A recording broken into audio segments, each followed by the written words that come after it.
Hello అండి, అందరికీ నమస్కారం. ఈరోజు మనం రావి ఎన్ అవధాని గారు రచించిన విశాల హృదయం అనే ఓ చక్కటి కథను విందాం. ఇక కథలోకి వెళ్దాం. రాజేశ్వరమ్మ కల్లా కపటం లేని మనిషి, ముక్కుకు సూటుగా పోయే వ్యక్తి. ఆమెకు లౌక్యం తెలియదు.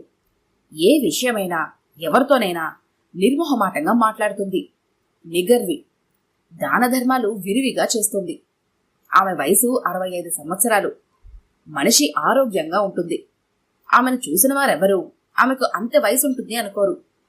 రాజేశ్వరమ్మ భర్త పరమేశ్వర శాస్త్రి గారు ఇంజనీర్గా పనిచేసి రిటైర్ అయ్యారు. ఏడాది క్రితమే చనిపోయారు. వారికి 4 కొడుకులు. పెద్దవాడు అమరేంద్ర డాక్టర్, అతని భార్య సుశీల. వారి కొడుకు కార్తీక్. రెండోవాడు ఉపేంద్ర, బ్యాంక్ మేనేజర్. అతని భార్య సరోజిని. వారి కొడుకు ఈశ్వర్. మూడోవాడు నరేంద్ర, లెక్చరర్. అతని భార్య గాయత్రి, వారి కుమారుడు రాజేంద్ర. నాలుగోవాడు మహేంద్ర, సాఫ్ట్వేర్ ఇంజనీర్. అతనికి 1 రోజుల క్రితమే విశాలతో వివాహమైంది. విశాల సామాన్యమైన కుటుంబంలో జన్మించింది. 10th పాస్ అయింది. ఆమె తండ్రి స్కూల్ టీచర్. విశాలకు కోరికలు కొండలంతున్నాయి. రాజేశ్వరమ్మ తన కొడుకుల పెళ్లిల్లో కట్న కానుకలు తీసుకోలేదు. పరమేశ్వర శాస్త్రి గారు భార్య అభిరుచికి తగిన విధంగా విశాలమైన ఆవరణలో 2 అంతస్తుల మేడ కట్టించారు. రాజేశ్వరమ్మకు మొక్కలంటే ప్రాణం. ఇంటి ఆవరణలో రకరకాల పూల మొక్కలు, పండ్ల చెట్లు, కూరగాయల మొక్కలు వేయించి వాటి సంరక్షణకు పనివాడిని నియమించింది. కన్నవారింట కన్నకలలు అత్తవారింట తీర్చుకోవాలనుకుంది విశాల. అయితే అత్తవారింట పరిస్థితులు వేరుగా కనిపించాయి ఆమెకు. రాజేశ్వరమ్మ గారిది ఉమ్మడి కుటుంబం. ఆమె 4 కొడుకులు తల్లి మాటకు కట్టుబడి ఉంటారు. 3 కోడళ్లు అత్తగారి ఆజ్ఞ జవదాటరు. ఆమెను ఎంతో గౌరవిస్తారు. పనివారి సంగతి సరేసరి. ఆమెకు చెప్పకుండా ఎవరూ ఏ పని చేయడం లేదు. వంటావిడ మర్నాడు చేయవలసిన వంటకాలు, టిఫిన్లు వగైరాలు తొలి రోజే ఆవిడని అడిగి తెలుసుకొని ఆ ప్రకారమే చేస్తుంది. ఇంట్లో వారి అవసరాలకు 1 కారు, 3 స్కూటర్లు ఉన్నాయి. పెద్ద కొడుకు అమరేంద్ర కారు వాడుకుంటాడు. మిగిలిన 3 స్కూటర్లు వాడుకుంటూ ఉంటారు. అమరేంద్ర 3 పిల్లల్ని ఉదయం తనతో కారులో తీసుకుని వెళ్లి స్కూల్లో దింపి తాను డ్యూటీకి వెళ్తాడు. సాయంత్రం డ్రైవర్ వారిని ఇంటికి తీసుకొస్తాడు. రాజేశ్వరమ్మ 4 కొడుకులు తమ సంపాదన ఆమెకే ఇస్తారు. విశాల అత్తవారింట వంట పని గాని ఇంటి పని గాని చేయాల్సిన అవసరం లేదు. అందుకు ఎంతో సంతోషించింది. ఖరీదైన చీరలు, నగలు ధరించాలన్న కోరిక నెరవేరింది. రాజేశ్వరమ్మ గారు కోడలికి పెళ్లిలో ఎన్నో నగలు పెట్టారు. అవసరానికి మించి చీరలు కొనిచ్చారు. అత్తవారింట విశాల తన నగలన్నీ వేసుకుని తిరుగుతోంది. ఇంట్లో మిగిలిన కోడళ్ళు ఎవరూ నగలు వేసుకోవడం లేదు. అందువల్ల కాస్త గిల్టీగా ఫీల్ అవుతోంది. తోటి కోడళ్లకు, పిల్లలకు సినిమాలు, షికార్ల సరదాలేవి ఉన్నట్లు కనిపించలేదు. ఇంట్లో వారంతా రాజేశ్వరమ్మ గారికి భయపడి తమ సరదాలను చంపుకొని సుఖ సంతోషాలకు దూరం అవుతున్నారు అనుకుంది. విశాలకు ఈ పద్ధతి నచ్చలేదు. పంజరంలో పక్షిలా అనిపించింది. దీనంతటికీ ముఖ్య కారణం డబ్బు పెత్తనమంతా అత్తగారి చేతిలో ఉన్నందువల్లే అనుకుంది. సాధ్యమైనంత త్వరగా దానికి పరిష్కారం చూడాలి అనుకుంది. ఒకరోజు భర్తని అడిగింది, ఏమండి, మీ 4 అన్నదమ్ములు మీ సంపాదన మొత్తం తీసుకొచ్చి మీ అమ్మగారికి ఇచ్చేస్తున్నారు. మరి మీ అన్నలకు పిల్లలున్నారు. వాళ్లకు రోజు పాకెట్ మనీ ఇవ్వాలి. పుస్తకాలు, పెన్సిళ్లు, పెన్నులు వగైరా అవసరం ఉంటుంది. పైగా ఆడవాళ్లకు ఏవో ఖర్చులుంటాయి. అందుకోసం జీతంలో కొంత డబ్బు చేతిలో ఉంచుకోరా? భార్య మాటలకు చిరునవ్వు నవ్వాడు మహేంద్ర. అటువంటిదేమీ లేదు. పిల్లలెవరికీ బయట కొనుక్కుని చిరుతిళ్ళు తినే అలవాటు లేదు. వాళ్లకు కావలసినవని ఒక్కసారే సూపర్ బజార్ నుండి కొని తెచ్చి పెడతాం. ఎవరికి కావలసినవి వారు తీసుకుంటారు. వంటావిడ రోజుకో రకం టిఫిన్ పిల్లల కోసం చేస్తుంది. ఇక ఎవరికైనా డబ్బు అవసరముంటే అమ్మని అడిగి తీసుకుంటాం అన్నాడు. భర్త సమాధానం విశాలకు సంతృప్తికరంగా లేదు. తోటి కోడలను ఇదే విషయం మాటల సందర్భంలో అడిగింది. మేము షాపింగ్కి కానీ, బజారుకు కానీ, బయటకు మరే పని మీద వెళ్ళినప్పుడు కానీ మాకు అవసరమైనంత డబ్బు తీసుకుంటాం. అత్తయ్య గారు మమ్మల్ని ఇంతవరకు దేనికి, ఎందుకు అని అడగలేదు. లెక్కలు అడగలేదు. తాళాలు మా చేతికిస్తారు. మాకు అవసరమైనంత తీసుకుంటాం. మిగిలిన డబ్బు తెచ్చి బీరువాలా ఉంచుతాం అన్నారు. అత్తగారు ఎంత చాకచక్యంగా కొడుకుల్ని, కోడల్ని గుప్పెట్లో పెట్టుకుని ఆడిస్తున్నారు అనుకుంది. చేతిలో డబ్బు లేనందువల్ల విశాలకు రోజురోజుకు అసహనం పెరుగుతోంది. ప్రతి చిన్న విషయానికి చిరాకు పడటం, అత్తగారిని సూటిపోటి మాటలతో తూలనాడడం, వంటావిడను పనివారిని కసరడం వంటివి చేస్తోంది. అయితే ఆమె ప్రవర్తనను ఎవరూ ఏమాత్రం పట్టించుకోవడం లేదు. ఏవండి, మీ పెద్దన్నయ్య గారు కారు కొనుక్కుని వాడుకుంటున్నారు, మరి మీరెవరూ ఎందుకు కొనుక్కోలేదు అని భర్తను అడిగింది. అదా, మా ఆఫీసులు చాలా దగ్గర, కిలోమీటర్ దూరంలోనే ఉన్నాయి. అన్నయ్య హాస్పిటల్ 6 కిలోమీటర్ల దూరంలో ఊరి చివర ఉంది. మాకు కారు అవసరం లేదు. బావుంది, మీకు అవసరం లేకపోవచ్చు. మరి మా తోటికోడళ్ళు గుడికి వెళ్లాలన్నా, షాపింగు, చుట్టాలు, స్నేహితులకి వెళ్లాల్సి వస్తే దానికే డ్రైవర్కి చెప్తే మీకు ఎప్పుడు కావాలంటే అప్పుడు కారు తీసుకుని వస్తాడు, లేదా అన్నయ్యకు ఫోన్ చేస్తే పంపిస్తాడు. ఈ విషయం వదినలకు తెలుసు అన్నాడు. భర్త సహకారం తనకు ఏ విధంగానూ లభించడం లేదు అనుకుంది విశాల. ఇంట్లో అందరిది ఒకే మాట. వారిని ఏ విధంగా తన వైపు తిప్పుకోవాలా అని ఆలోచిస్తోంది. ఒకరోజు విశాల పినతల్లి తన కొడుక్కి పెళ్లి నిశ్చయమైందని, శుభలేఖలు పంపించామని, సమయం లేనందున స్వయంగా వచ్చి పిలవలేకపోతున్నామని, పిల్లకి అందర్నీ రమ్మనమని ఫోన్ చేసి రాజేశ్వరమ్మకు చెప్పింది. పెళ్లి కూతురికి చీరలు కొనాలి, వీలుంటే విశాలను 2 రోజులు ముందుగా పంపమని, పెళ్లికి 4 రోజుల వ్యవధి ఉందని మరీ చెప్పింది. విశాలతోనూ ఫోన్లో మాట్లాడింది ఆవిడ. విశాల పినతల్లి భర్త 2 ఏళ్ల క్రితమే పోయారు. ఒక్కడే కొడుకు. ఎంఆర్ఓ ఆఫీసులో ఉద్యోగం చేస్తున్నాడు. విశాల కన్నా 1 ఏడాది చిన్న. ఈ వివరాలు విశాల అత్తగారికి భర్తకు చెప్పింది.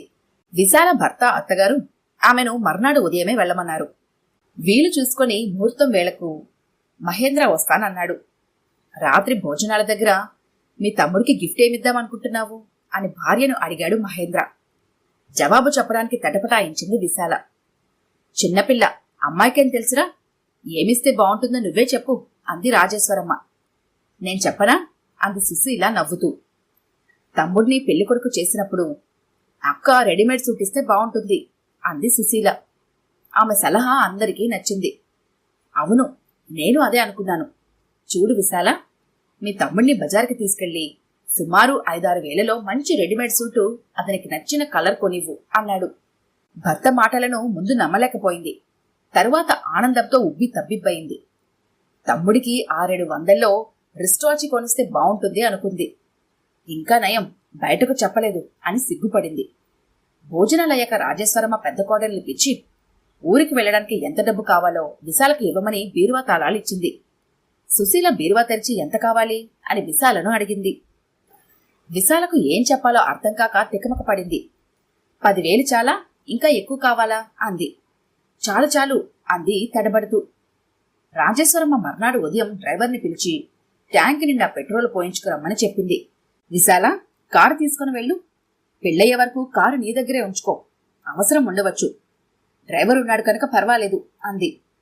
అత్తగారి విశాల హృదయాన్ని మనసులోనే మెచ్చుకుంది విశాల. భర్త చెప్పినట్లు తమ్ముడిని షాపుకి తీసుకెళ్లి రెడీమేడ్ సూట్ కొంది. ఆడపిల్లకు మేమివ్వాలి గాని నీ వద్ద నుండి మేం తీసుకోవడం ఏమిటి?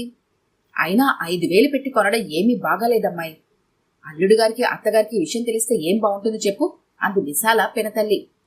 పర్వాలేదు పిన్ని, మీ అల్లుడుగారే చెప్పారు సూటు కొనివ్వమని. వాళ్ళు మర్యాద కోసం చెప్పినా మనం ముందు వెనకలా ఆలోచించుకోవాలి కదా తల్లి అంది.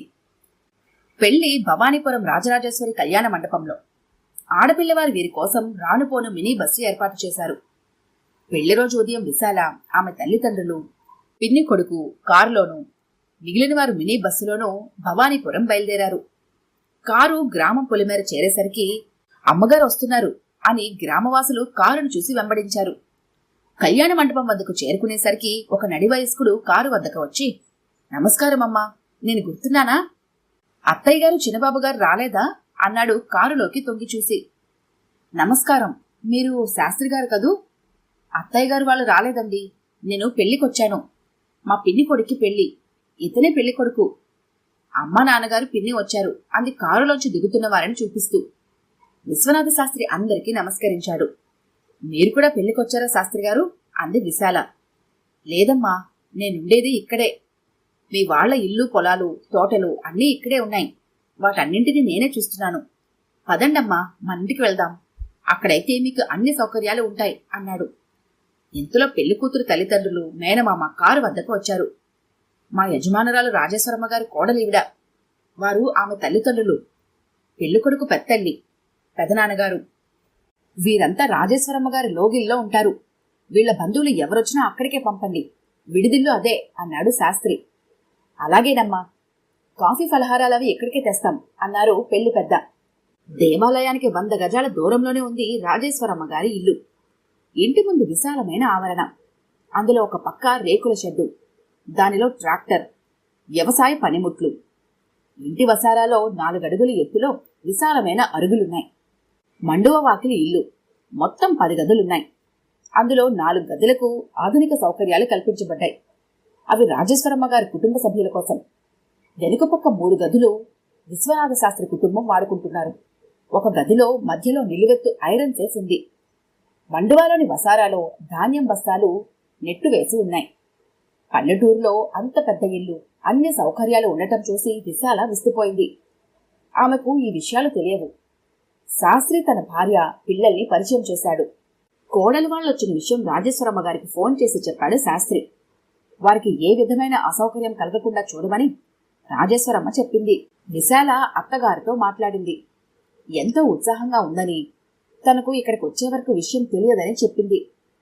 రాజేశ్వరమ్మ గారు, మహేంద్ర సాయంత్రం వస్తారని శాస్త్రి గారు చెప్పారు విశాలకు. రాజేశ్వరమ్మ గారి కోడలొచ్చిందని గ్రామ పెద్దలు, ఆడవారు, మగవారు అందరూ వచ్చి విశాలను ఆప్యాయంగా పలకరించి గౌరవ మర్యాదలు చేసి కట్నకానుకలిచ్చారు. మీ అత్తయ్య గారు రాజేశ్వరమ్మ గారు తల్లిదండ్రులకు ఏకైక సంతానం. మగపిల్లలు లేరు. ఆ ఆస్తికి వారసురాల ఆమె. వారికి ఈ గ్రామంలో 25 ఎకరాల పల్లం, 10 ఎకరాల మామిడి, కొబ్బరి, అరటి, చెరుకు తోటలున్నాయి. మీ అత్తగారి పూర్వీకులు అమ్మవారి ఆలయం కట్టించి ధూపదీప నైవేద్యాలకు 25 ఎకరాల పొలం దానమిచ్చారు. దాని మీద వచ్చే రాబడితో అమ్మవారికి నిత్యం అర్చనాది కార్యక్రమాలు జరిపిస్తున్నారు. మీ అత్తగారు అన్ని వసతులతో కళ్యాణ మండపం కట్టించారు. వివాహాది శుభకార్యాలకు కళ్యాణ మండపం, వంట పాత్రలు, కుర్చీలు వగైరా సామాన్లు ఉచితంగా ఇస్తున్నాము. దూర ప్రాంతాల నుండి వచ్చి ఇక్కడ శుభకార్యాలు జరుపుకుంటున్నారు. అమ్మవారికి దేవీ నవరాత్రి పూజలు ఏటా అత్తయ్య గారు సొంత డబ్బుతో జరిపించి అన్నదానం చేస్తున్నారు. మా తాత ముత్తాతల కాలం నుంచి మేము వారి కొలువులోనే ఉంటున్నాము. మీ అత్తయ్య గారు దాన ధర్మాలు చేయడంలో తాత ముత్తాతలు మించిపోయారు. మీ అత్తయ్య గారు తన కొడుకుల సంపాదనలో ఒక్క పైసా కూడా ఇంటి ఖర్చులకు వాడకుండా దానిని నెల నెల వాళ్ల పేర్ల బ్యాంకులో వేస్తూ ఉంటారు. మీ మామయ్య గారి హయాం నుంచి ఇంటి ఖర్చులకు ఆవిడే డబ్బు ఖర్చు చేస్తున్నారు. బహుశా మీకు ఈ సంగతులు తెలియవనుకుంటాను. అమ్మా, మీ అత్తయ్య గారి విశాల హృదయం, మంచి మనసు, ధర్మగుణం వల్ల ఆవిడకు రత్నాల వంటి కొడుకులు కలిగారు. అనుకూలవతులైన కోడలు కూడా లభించారు. ఈ ప్రాంతవాసులకు అమ్మవారు కనిపించిన దేవత అయితే రాజేశ్వరమ్మ గారు కనిపించే దేవత. దేవతలు పిలిస్తేనే వరాలిస్తారు. కోరకుండా అవసరాలు గ్రహించి అనుగ్రహించే దేవత మీ అత్తయ్య గారమ్మా అన్నాడు శాస్త్రి. శాస్త్రి గారు చెప్పిన మాటలు వింటుంటే విశాల తల సిగ్గుతో వాలిపోయింది. అత్తగారి విశాల హృదయాన్ని, మంచి మనసును, మమకారాన్ని గుర్తించకుండా తప్పుడు ఆలోచనలతో ఆవిడ పట్ల దురుసుగా ప్రవర్తించినందుకు విశాల హృదయం పశ్చాత్తాపంతో తల్లడిల్లిపోయింది. వెంటనే వెళ్లి ఆవిడ కాళ్ల మీద పడి క్షమాపణ కోరుకోవాలి అనుకుంది. ఈ కథ కనుక మీకు నచ్చినట్లయితే లైక్ చేయండి, షేర్ చేయండి. మరిన్ని ఇంట్రెస్టింగ్ కథల కోసం మా ఛానల్ని తప్పకుండా సబ్స్క్రైబ్ చేసుకోండి.